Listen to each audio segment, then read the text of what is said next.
Hello, namaskar, and a warm welcome to everybody who's joining me right now from across social media platforms to the D Show. I'm Dr. D, and it's a pleasure and a privilege to welcome all of you.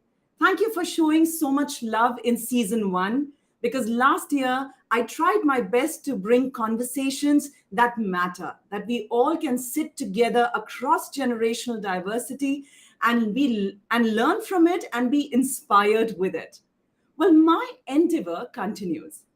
And today I've brought in for season two, episode one such personality who will add a lot of insights and value to our time that we are spending together on a Saturday evening.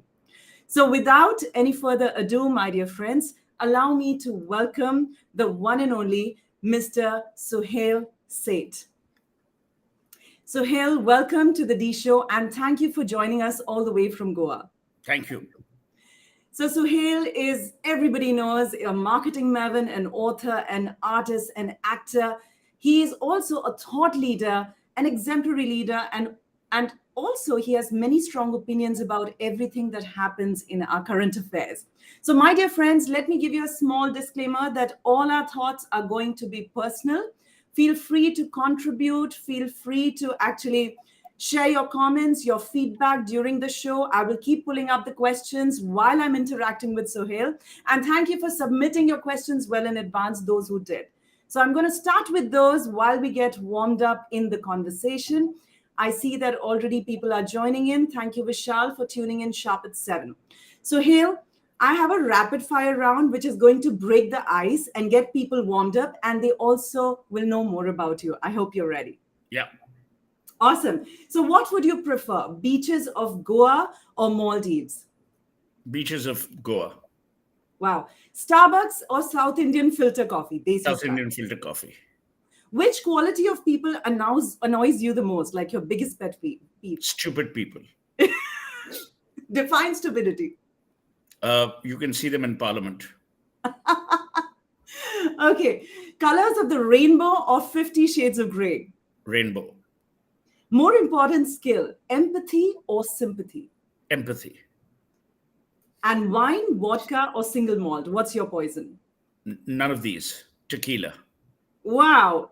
Which was the last movie that you saw? Because I know you keep so busy and you read a lot. Can't remember.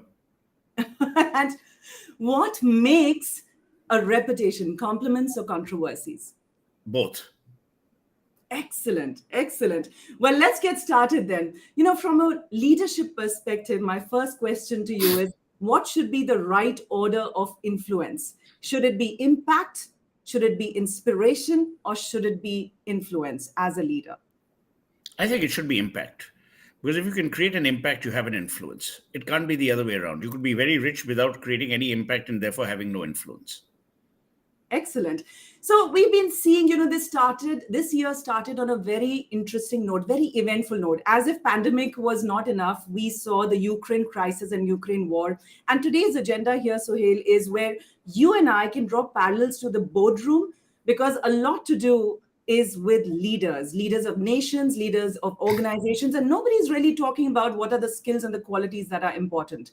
Thank you for all the love who are joining in. Please stay tuned, keep giving your compliments and feedbacks and your questions, because I'm deep diving into leadership here with none other than Suhail Seth. So Suhail, Ukraine war, many world leaders got involved, and I'm going to start off a little light here. Between Zelensky and Putin, who do you think was a better leader in handling the crisis? Neither of them. Neither. One man was in the antics mode, the other person was unprepared. Wow. So we have seen a lot of history in the past 30 years, right? And suddenly we've seen like China and Hong Kong happened, and people are taking justifications of imperialism and colonialism to expand their territories. How far is this right? I mean, Putin said many statements pertaining to this. I think if you analyze the history of the erstwhile Soviet Union and then what happened when Gorbachev gave over the reins of power to Yeltsin, I think uh, the Soviet Union, the erstwhile Soviet Union, was a gigantic behemoth. But when the states were broken up, there was a lot of provocation at the Ukrainian end as well to Putin, NATO being one, the EU being one. And these were unnecessary provocations. All borders are either created linguistically or ethnically. Here you had a mishmash. So I think what we saw was a provocation which was unnecessary, a reaction which was even more unnecessary, which could have been solved at the table of negotiation or the table of brotherhood, but neither of it happened. And today, the world has been impacted by a war. A war has no losers. The only people who lose in a war are people who lose their loved ones. Economies go for a toss, everything happens for the worst. So I think a war and a famine help no one. And it's tragic that we live in the 20th, in the 21st, in a manner of speaking, and we have a situation where people have to come to battle and have to come to war in order to sort out problems which could easily be sorted out through negotiation. I agree. So the first lesson of leadership is leaders never allow their egos to take over their thought process. Thought must always be above ego. The day ego drives you, your thinking process becomes marred and jarred, and that's the problem. Very, very well put and well articulated. I like your choice of words. So we have already some questions coming in. Let me weave that into my interaction with you, Suhail.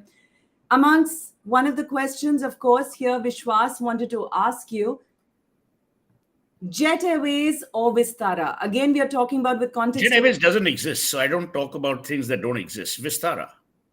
Interesting. He also goes on to asking you, what is your opinion on India's stand on Ukraine and Russia conflict? Let's talk about Indian leadership. I think India has done a magnificent job, no matter what the provocations are from the so-called liberals saying, oh, we should be on the side of Ukraine. Ukraine has always voted against India. They voted against us in the UN. They voted against us in multiple ways. And we've had a great relationship with Russia, a relationship that we have benefited from during the Cold War and even before that. So to now say that, oh, we should dump Russia. So I think India is playing a balancing act. Abstention is neither a willingness of agreement, nor is it a signal of disagreement. So it works both ways. But how about India's neutral stand in using the two words of constant deliberations time and again? Every time. Those are stupid bureaucratic words. They mean nothing. It's like saying operation successful, patient dead. I mean, it's irony at its best. So help me draw a parallel, because obviously these world leaders are working at 35,000 feet, and I want to bring it down to even a smaller mid-sized company which is at 5,000 feet. Let's draw some parallels and conclusions here. So if we were supposed to highlight, let's say, two skills from Putin, which you think impacted this crisis, whether in a negative or positive way, which are those two skills in your mind? I think Putin is very firm in his decision making, but strategically, he wasn't prepared for this. Or if he was, it's a well kept secret. Number one. Number two, if you talk to any defense expert, this war would have been over in one day, given the difference of strength between Russia. So obviously, he didn't want a war with so much of bloodshed. There is bloodshed nonetheless. But I don't know what the end game is going to be. But I think sooner than later, when body bags begin to, cloud both countries, people will come to the negotiation table. The tragedy is world leaders, the so-called superpowers, have also been non-committal. See, leadership is about committing and taking a stand. Leadership is not about neutrality. Neutrality is for colors. Neutrality is for Switzerland. Neutrality is not for leaders. Leaders must take a stand. George W. Bush said it very well. He says, you may disagree with me, but the fact is, take a stand. Narayan Murthy said it even better, that you can disagree without being disagreeable. I think we need to leave the disagreeable bit and disagree. But as I said, these are things in today's world with diplomacy, with carefully crafted statements, a lot could be. America has played a very, very vicious role by giving Zelensky a platform in the so-called liberal arena. He has no business to address the Grammys. He has no business, but he's doing it for PR. And he hopes that through that PR, he will win the war. But the war will be won on the battlefield. It won't be won in television studios, because if that was the case, then Zelensky would have won the war on day two. Absolutely. Talking about America, and let's talk about Mr. Joe Biden. Many a times in his speeches at public forums, last year we saw it, he's actually done name calling to a leader like Putin. Now, there is no sense of mutual respect here. For 9 minute gap, then his team of advisors and cabinet ministers, they go ahead and give a 35-minute speech of saying, hey, you know what, this is not what he meant this and that. People called him things Joe like, Biden, Joe Biden is an idiot. He is the worst American president, uh, slightly worse than Obama. I think Joe Biden has shown his despicable attitude as the leader of the free world by not taking a stand. And where he's taken a stand, he's been petty. See, name calling doesn't solve a problem. The second leadership lesson that I want to impart here, or share here, is never take a stand that you can't withdraw from, which is why you have to temper your language, you have to temper your communication, you have to temper the manner in which you approach a problem. You cannot be so steadfast in the approach to a problem where the problem becomes bigger because of the stand and the manner in which you've taken the stand. So things don't have to be, to my mind, so didactic, which is what Biden has done, and Xi Jinping has shown greater statesmanship in this whole thing than anyone else. And so has, I have to be honest, so has Narendra Modi. Modi's done a fabulous job. See, leaders don't have to speak on everything. That's why they have foreign ministers. That's why they have ambassadors and high commissioners. And I think diplomacy should have been the tool, not television studios or the battlefield. but are you saying that Modi, as a national leader, is not using diplomacy and PR as a tool He to? is, but he's using it diplomatically. Modi's Okay. not going and calling Zelensky a name or calling names of other people. He's being statesmanlike. See, it's very important. Leadership is not about leading, leadership is about inspiring. If I, as a leader, can't inspire, then I have no business to be a leader. A. B. Leadership is about creating followers who believe in you. Belief is a very, very mechanism. Belief is not something that you wear every evening when you're going out to a dinner. I genuinely believe the problem here has been largely that leadership in the world has dissolved to a point where we've taken stands which are damn difficult to remove or difficult to come away from. The other problem is national identity has overtaken global empathy. The day national identity becomes more important than global order and leads to global disorder, then you have a problem. And I think the world needs to pull back and actually discuss the cost of human failure, the cost of human, but more importantly, the cost of losing human lives. See, Divya, you and I can sit here on this D show and, talk for an hour about Ukraine. Can you imagine the people who've lost their loved ones both sides of the border? Absolutely. George Bernard Shaw said very famously once, when whales fight, shrimps are eaten. Inevitably, in any war, are the poorest of the poor or the richest of the rich human beings. So, if a leader cannot value human life, then what is he a leader of? He's not leading trees or plants, he's leading human beings. And if you don't have empathy, if you don't have compassion, if you don't believe that human life is important, then it really doesn't matter. And it's unimportant whether that human life is a military life or a civilian life. It's a life, it's a family. A child is losing his father. The father may be a general or the father may be a postman, but he is the father of that child. Amartya Sen's brilliant book called The Idea of Justice talks about the Mahabharata. And he says that, it's ironic that when Arjun was, being the charioteer, and Krishna knew that in the wake of war there'd be dead bodies, there'd be orphans, there'd be widows, and yet he assumed that it was the dharma, it was the dharma to wage war. Yeah. But sometimes the cost of war needs to be understood from a perspective of empathy and respect for human life.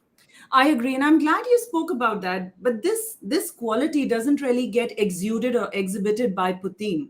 I mean, he has abandoned a lot of life, and I don't really, as a person, see a lot of value for life in his eyes.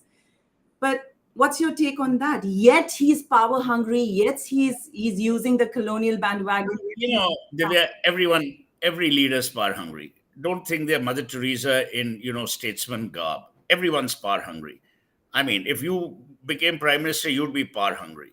I mean, that's par for the course. Be he is popular in his own country. He doesn't need to be popular with you or with me. His popularity has not diminished or dimmed. He genuinely believes that he needs to create a structure where not under threat, where Russia is not under threat by NATO or by EU or by sanctions. And today there are sanctions across the world. I mean, how stupid are the sanctions at times?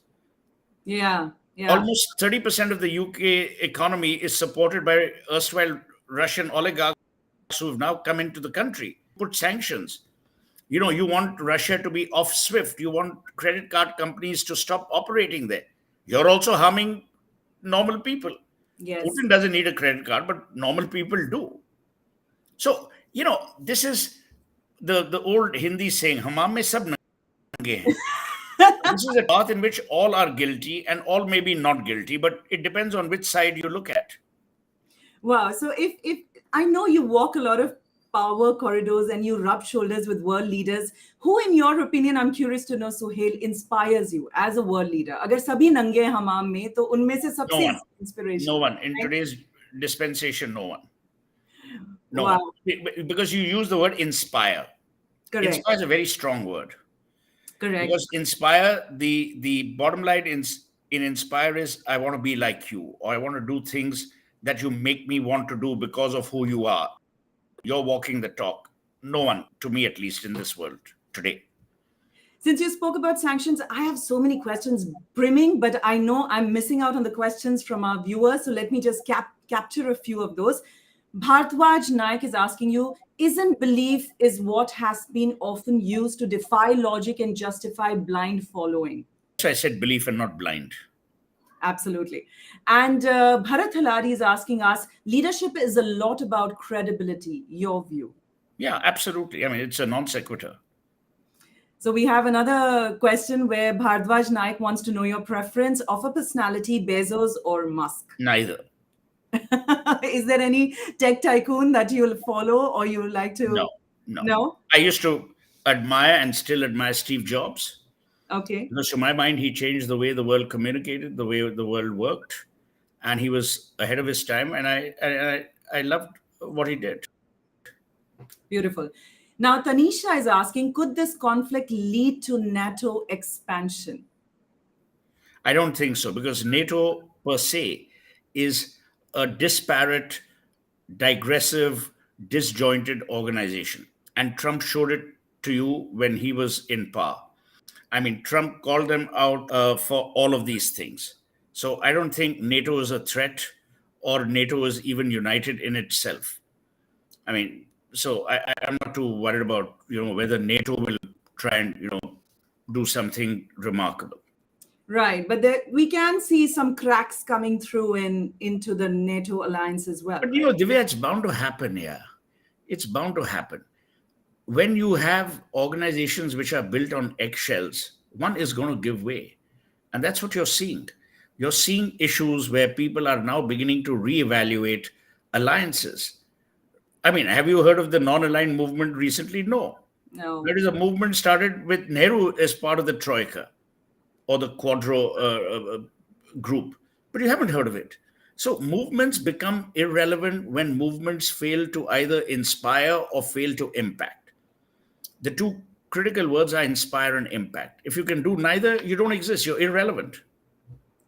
And we are seeing a lot of influence as well, which has become the third synonymous word to these two, right? Look at China. I mean, where does China role come into all of this? But it's making its power play on the side. And why will it not? I mean, the thing is, if India had its way, India would also.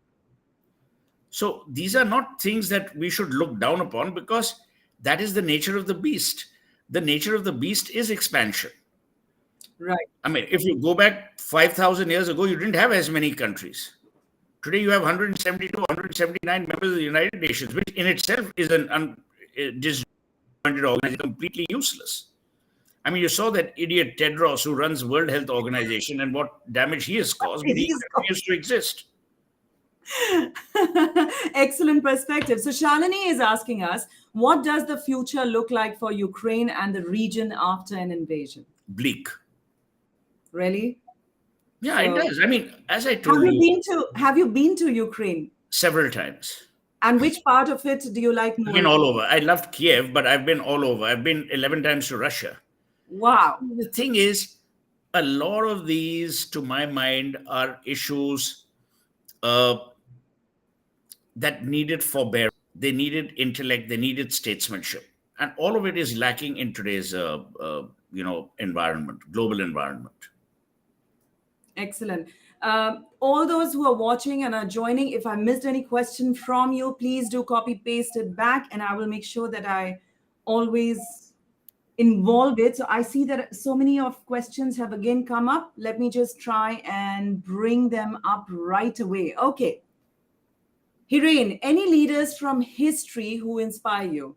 So which part of the history impacted you and who inspired you? Any leader from the history, Sohail?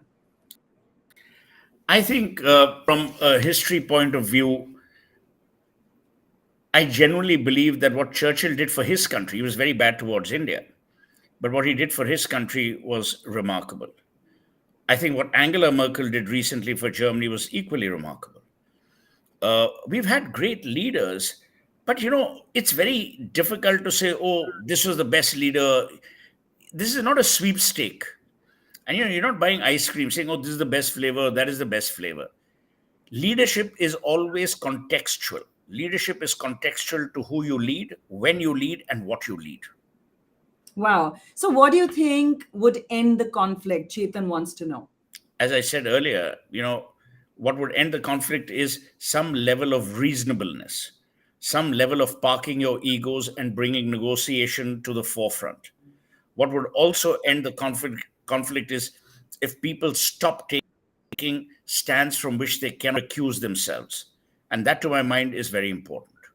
But Sohail, like everybody's showing, all these leaders, they are not inspiring you. They are not inspiring somebody like me. And many of our people who are joining in, I know negotiation is important. Conflict resolution will happen with the communication as a tool. But who's going to do it? Who's going to take the initiative? I What is don't your view on that? No. Ram bharose hai. see, ultimately, things get sorted out, but you have to always analyze the cost at which they get sorted out. And Right. is that cost worth it? Was the cost worth it? And that's an argument that, again, history will stand me too. As also, as I said earlier, we are ignoring, we are talking about chips, and some people asked on this thing, oh, what about raw material? I mean, these are silly questions. You're worried about raw materials? Here, a goddamn nation is being wiped out. People are dying. And we are worried, edible oil ka kya hoga? Will export suffer? Will chip manufacturing But suffer? inflation to ho raha hai. Matlab, look at the But that's commodity. going to happen. I'm saying, how petty and how microscopic and unidimensional are we as a human race to ignore the perils of the death that we are causing to several families? So then My what's worry is that. My worry is not whether you'll get bloody raw materials today or you'll get raw material tomorrow. That's a silly thing. And okay? that is the problem. The problem is we are so taken in by our own selfish reasons that we want to be humans. Humanity has always been sidestepped because of your immediate social or economic needs. And that, to my mind, is an enduring tragedy. That's why leaders then behave in a roguish manner, because they know that when they sound the bugle of jingoism or nationalism, people will forget of an economic downfall. So what would you say about Hungary's stand or Orban's where he's drawing the red line when it comes to sanctions? Yeah, but you have to, there's no rocket science. See the behavior. Remember one thing, Divya, none of what you're seeing today was something that is unpredictable. It follows a pattern, and it followed a pattern. We've seen this pattern before. The Yeah, way we've seen it. Why? We saw it during the Cold War. We saw it before. We saw it in the Iran-Iraq 7-year war. We've right. seen the hypocrisy of the West qua the Middle East. I mean, that suddenly leaders have become hypocritical or taken stands that are contrary to human endeavor or human existence. It's happened in the past. I mean, for God's sake, why did we have two world wars? Yeah. Why do people kill each other? Because they believe that the bullet reigns above any level of empathy or social order. But it's a huge mindset change that we need in all society, Sohail. I'm trying to think that how can all of us contribute that 1% and lead from the front? What is it that we can say to the youngsters who are watching the show today? By remembering that conflicts don't create any level of confidence or any resolution. These are, to my mind, terrible things. These are not inspirational. If you want to be a strong man, go to an akhada or join the WWF, but don't play it on a global stage where you're causing bodily harm to people, innocent people. Right. So Argadeep is asking how widespread could this conflict get? And more importantly, how deeply will this affect the economy of a country like India? I don't know about how widespread it'll get. It's already affected not only the economy of India, it's affected the global economy, and it will continue to have an impact because the economy has a dominoes effect. It's not that today something happens and tomorrow it'll all get resolved. It has a pylon effect, and we saw that. It took Yeah. years for Japan to reconstruct and redevelop and rejuvenate. And the It spiral is really can't. already happening, right? Right now, Yeah, we're in a spiral. absolutely. How far do you think we're going to fall? Are we halfway there? I don't know. I don't know. So somehow the LinkedIn user thing is coming up. I don't know the name of this person. What do you think a reason that so many managers keep delaying decisions and sometimes decide based on short-term gains and looking at long-term losses that the short-term gains might cause? Interesting. So the person is absolutely talking from an organizational That's managerial why he's a manager and not a leader. leader. Yes. But let's answer his concern. Maybe it can help. It's the most obtuse question I've seen in a long time, so it doesn't deserve an answer. Okay. So Colonel Jaitley is asking, Suhail, do you feel that Franco-German leadership in Europe may move away from NATO as US and UK are not really affected with events in Europe? Absolutely. And if you see the stand that both France and Germany have taken, look at countries. Germany is not going to risk an energy crisis because they want to be with, Ukraine. People have to take practical stands. Leaders are responsible for their own countries. They are not responsible for being popular on a global stage.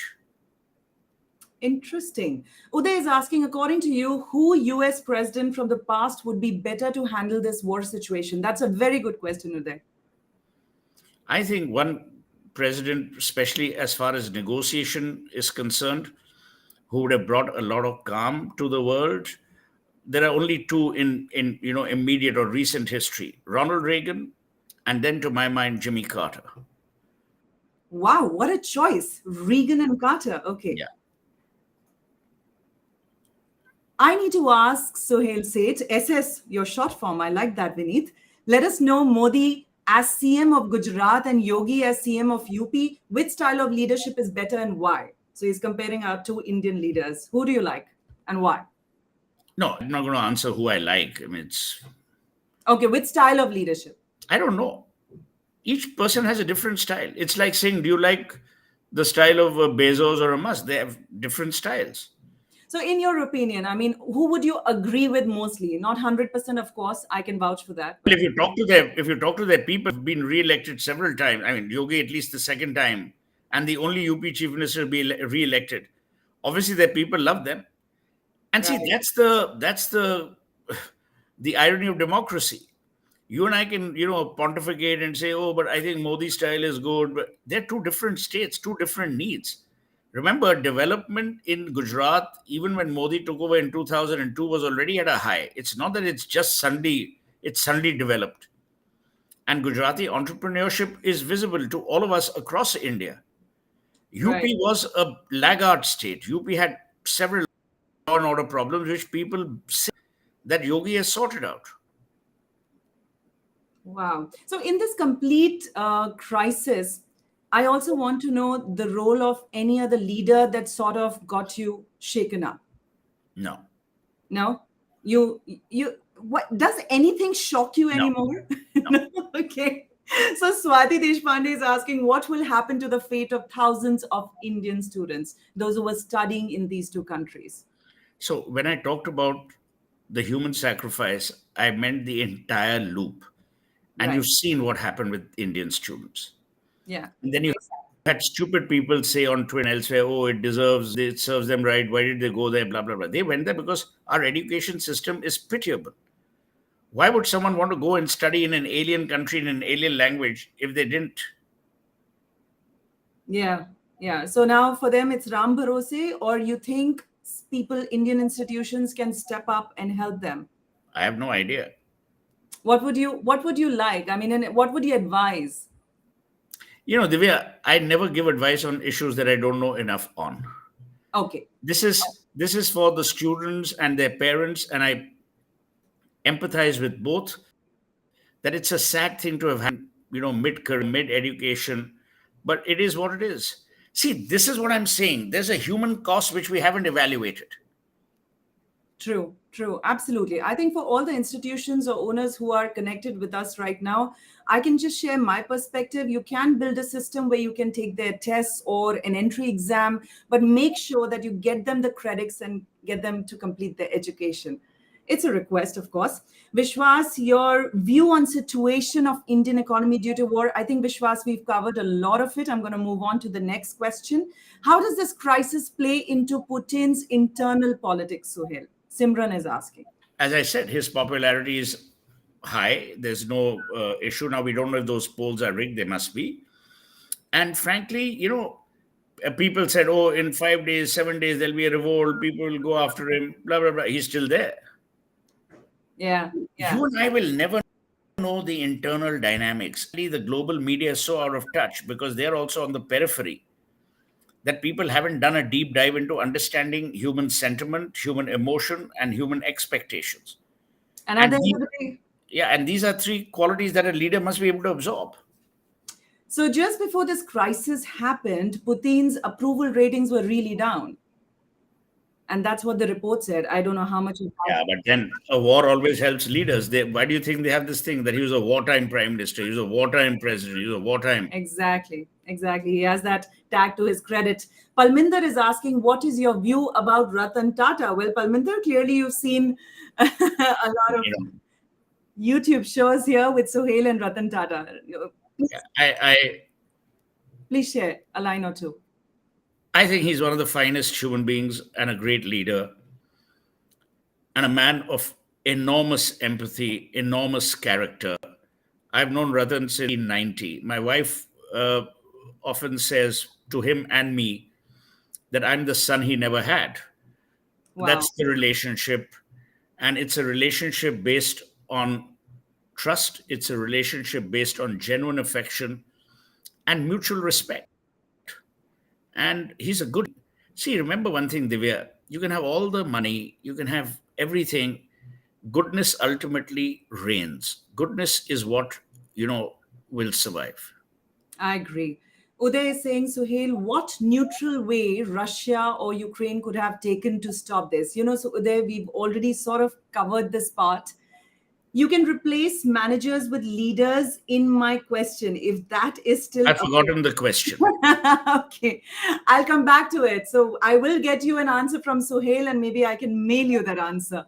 Okay, Mr. Naik is asking, how should Indian leadership play in Sri Lankan crisis? We should play a tremendous role. The tragedy is our neighbors hate us. Somehow we've managed to upset each of our neighbors, which, by the way, is also a very Indian thing. But that is also reflective of our leadership, don't you think? No, it's historic. I mean, Rajpaksha was never aligned. Rajpaksha was always aligned with China. Then all these guys came in. I mean, then he came back, and it's a mess. But Sri Lanka has gone into this spiral mess because of its own doing, and we are not going to be far behind if we continue this culture of freebies, this culture of subsidies, this culture of electoral patting and electoral, bribery. This has to stop. Economies need scale, but economies also need the wheels of that economy to turn. You cannot have a situation where you continue to people because, what should I say? Because you think it's important. So it's important to also feel important in a community perspective, not just an individual perspective. Do you feel the current scenario is just a perpetuation of power play? Absolutely, yes, Dolly. Okay, Vineet is saying my question is still pending. Vineet, if you don't mind, just copy paste it and I'll make sure I grab that. I'm still trying to scroll here and I'm not very high tech person. I'm doing the best what I can. Okay.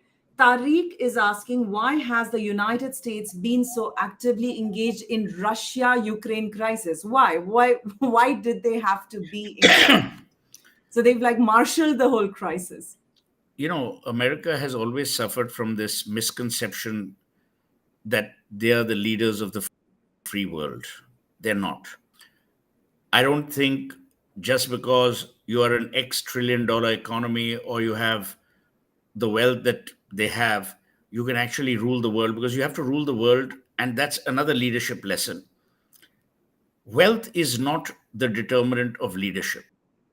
It is, as I said, your value architecture, and more importantly, your ability to inspire. I call it the IQ. What is your inspirational quotient? And if your inspirational quotient is weak, then you will suffer. As simple as that. So between EQ and IQ, what do you think we need to invest in more as of today? Because the leadership All paradigm. these things, this EQ, SQ, BQ, I don't believe in all of that.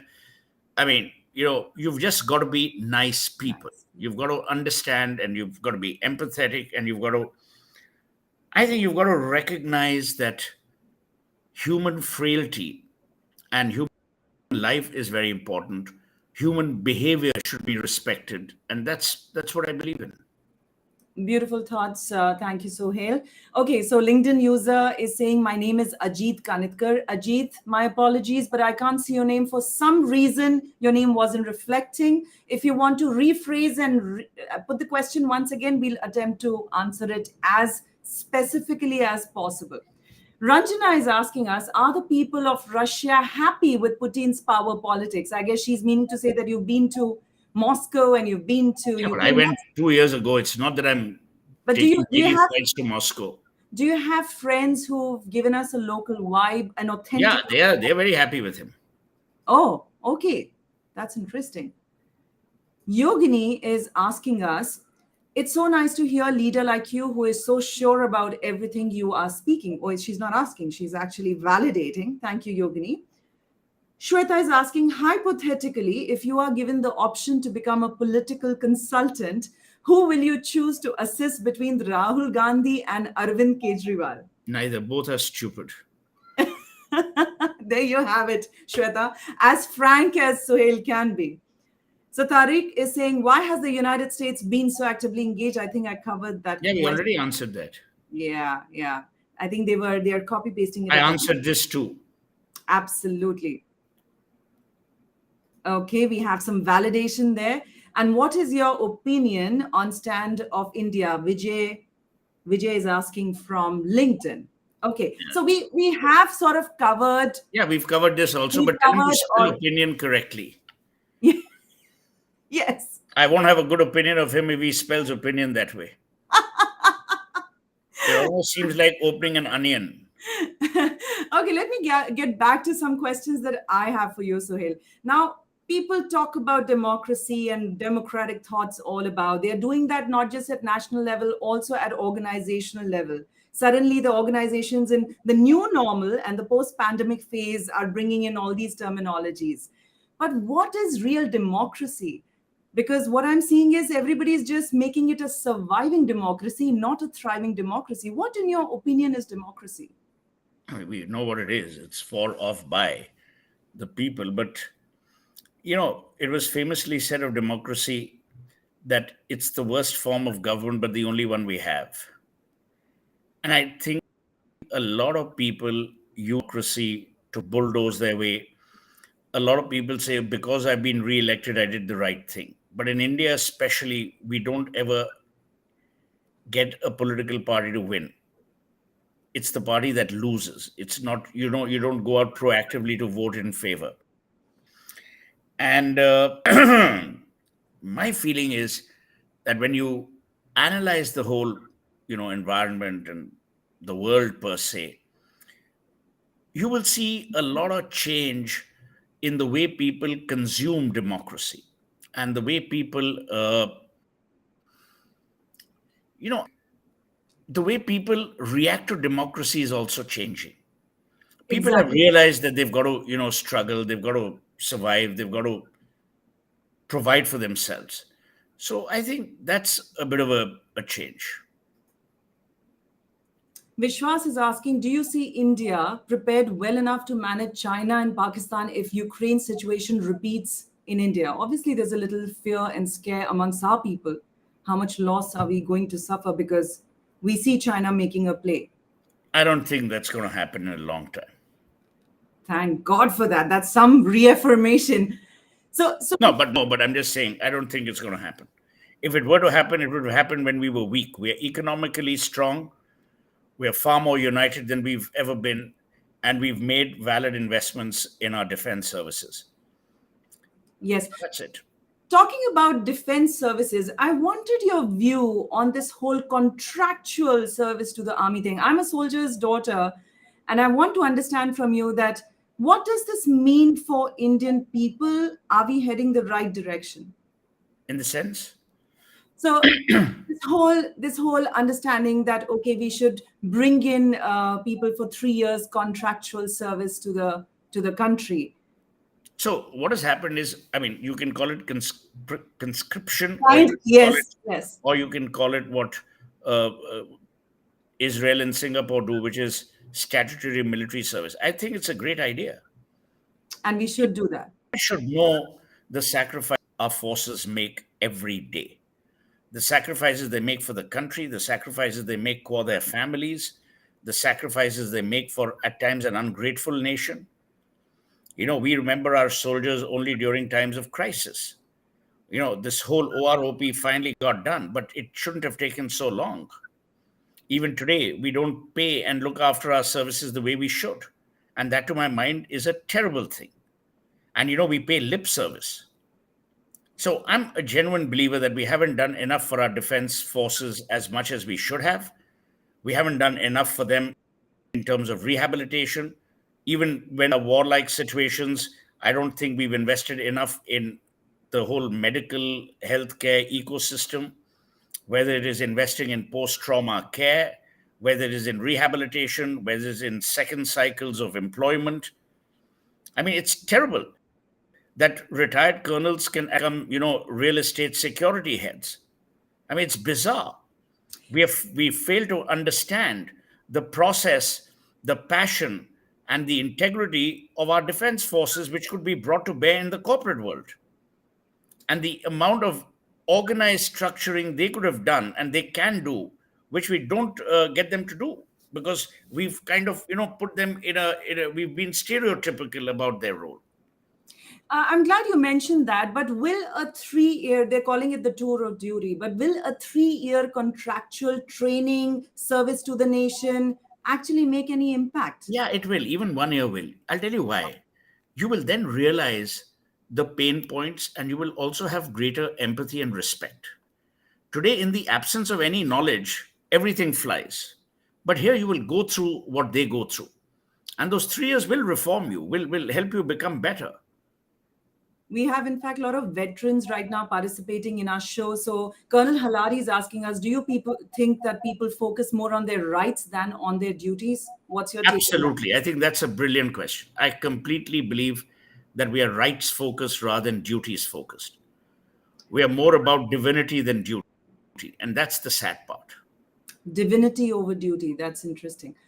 Recently, Al Qaeda chief Zawahiri has released a video in support of Muskan Khan of Karnataka hijab issue. How should it be seen? Shweta Basak is asking on. Ignore all this. I was just addressing 1,500 people earlier this Yeah. evening. And I said, in our country is we are worried about what to wear and what to eat. We should be worried about whether there is food on the table and clothes to wear. That should be our worry. You can't divide a country based on what you can eat and what you need to wear, and all this nonsense is distracting. It takes away from the achievements of a government, away from the conscience of the people, and it destroys the idea of India. Right. So Vishwas is saying, can you comment on our centers contribution to middle class. Do you want to comment on that? I think Modi has done a fabulous job uh, in terms of making the Indian proud again. I'm very fond of Dr. Manmohan Singh. I handle Vajpayee's campaign, so I worked with a few of them. And I can tell you one thing. You know, for all the abuse that is heaped on Modi, 20 years later, history will judge him differently. And I keep saying this on public platforms that Modi needs to rein in some of his people who make stupid and inflammatory comments, because they are destroying the agenda of the government. This government has not been able to communicate any of the good it does, because the day they're doing something good, you'll have a hijab issue, you'll have a beef issue, then some idiot mayor in Delhi will say, shut all the meat shops because it's Navratri. Religion is a personal subject. Religion should remain private. The moment you use and abuse religion, and it's happening ad nauseum, Yeah. the moment you do that, you will polarize. The world isn't big enough for division anymore. Societies can't be divided. Societies need to be united. You cannot have a situation where people look down on people because of Muslim, Hindu, Christian, Sikh. Because in that, what you're doing is you're eliminating the Indianness and the India bit. We are not a country. We are not a republic. We were created as a republic for political purposes, but we are a civilizational legacy. But do you think our country is secular today? Because sadly, That is another stupid word, okay. Planted by this divisive woman, Indira Gandhi. Oh, What is secular? What do you mean secular? Secular doesn't mean the absence of communalism. And secular shouldn't mean the appeasement of one community versus the other. And this is where we are hypocritical. The so-called left liberals are absolute bloody hypocrites. But if you say something pro-Hindu, you're seen as communal. You say something pro-Muslim, you're seen as liberal. so you're slaughtered. But that's ridiculous. You must be guided by knowledge, not by education. Bharatwaj wants to know, is Indian leadership inspiring enough as a leading SAARC nation? SAARC is over. I mean, SAARC is just there for them to meet. I think it's defunct and zero impactful.